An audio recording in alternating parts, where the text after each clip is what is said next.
I always say to women that a woman is not a gender, a woman is an office.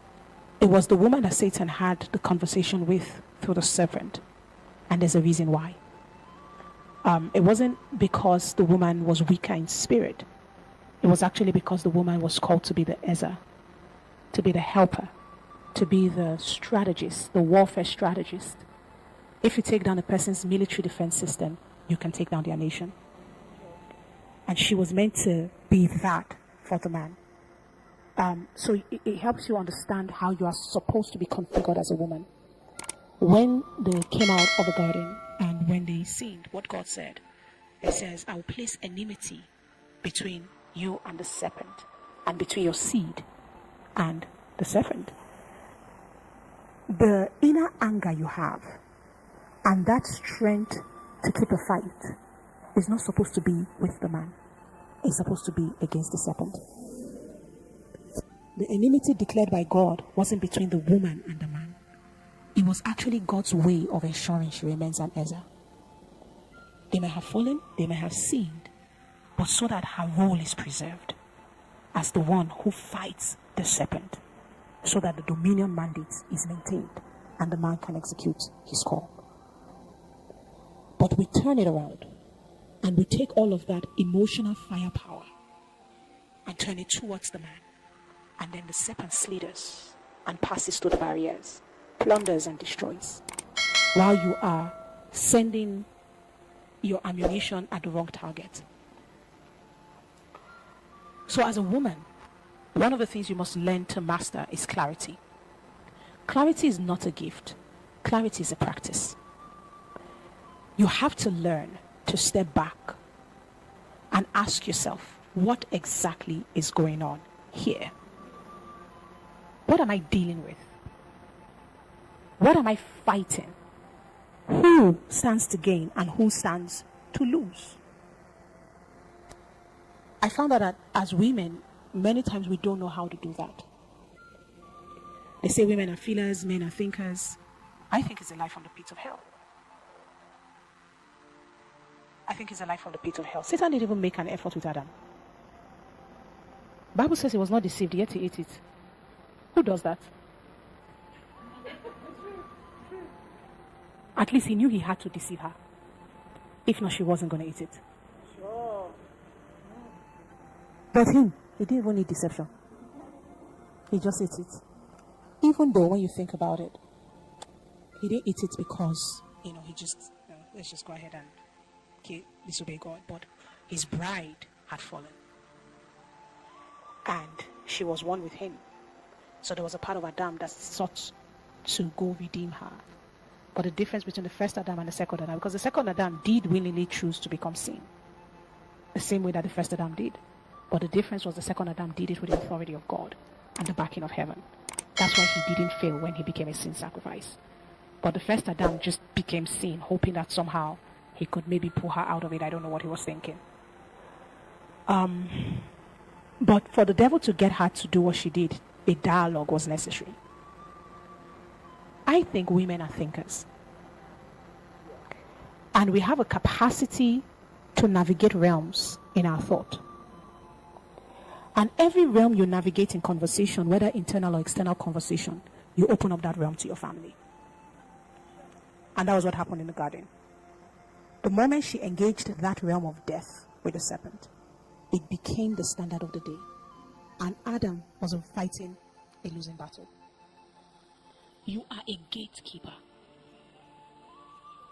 You are a door opener. You are a realm controller. That's why when a woman is angry, you enter the house, you can feel it. You will know. Everything locks up. Even oxygen is hard to find. That's why God advised the man carefully. He said, be careful how you treat her. If not, if you pray from today till next year, you will not have answers. Because she's a gatekeeper. If she locks it, it is locked. Be careful.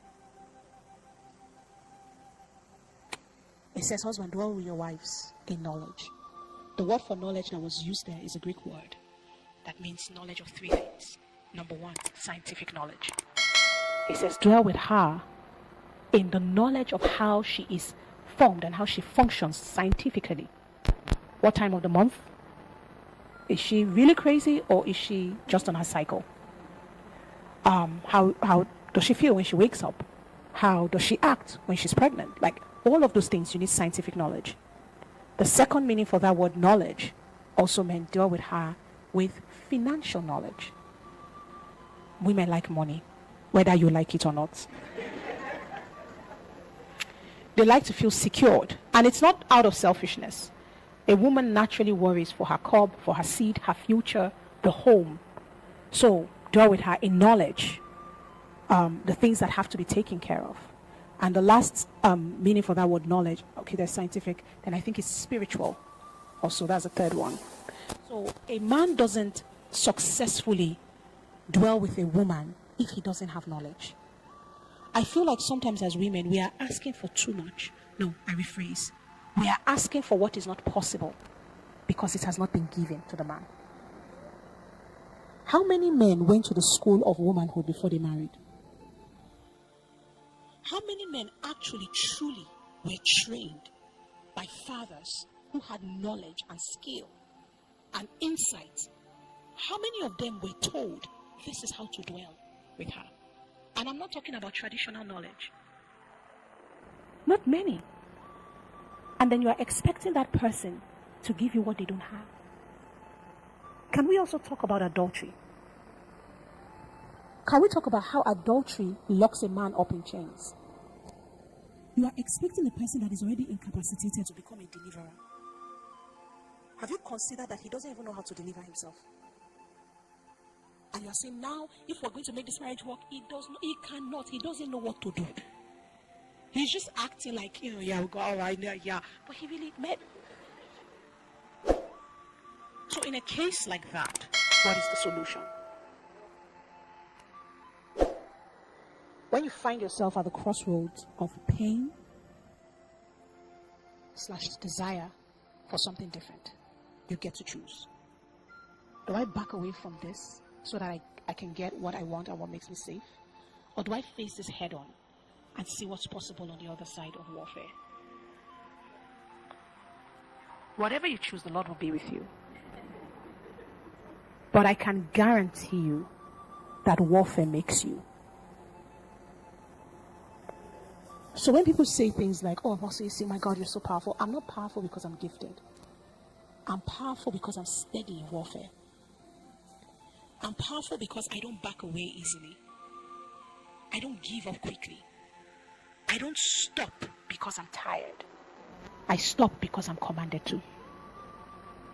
It is in the midst of war that strength is developed. It is in the midst of navigating complexities that wisdom is born. You ask yourself, what manner of woman do I want to become? Do I want to become one of the women who sang in the city whilst Deborah rallied an army and Jael slew a general? Who do you want to be in the midst of the story? You get to decide. This damsel in distress syndrome must stop. You are not in distress. You are just at a junction of choice. There's a difference. Stop acting as a woman like you're so weak. You don't have the power to. You have the power because there's Christ at work within you. And Jesus is not male or female. He's the power of the entirety of the throne of God. How do you have all of that and act like you don't have the capacity to create the future that was prophesied to you? Women ask me, how do I know what my purpose is? And I'm saying this finally to you as women, that your purpose is not a destination you arrive at, but it's the daily decisions you make in the direction of the will of God for your life. As long as you are daily deciding to move in God's command, you're in purpose. So it's not a place you get to. It's a life of obedience you master.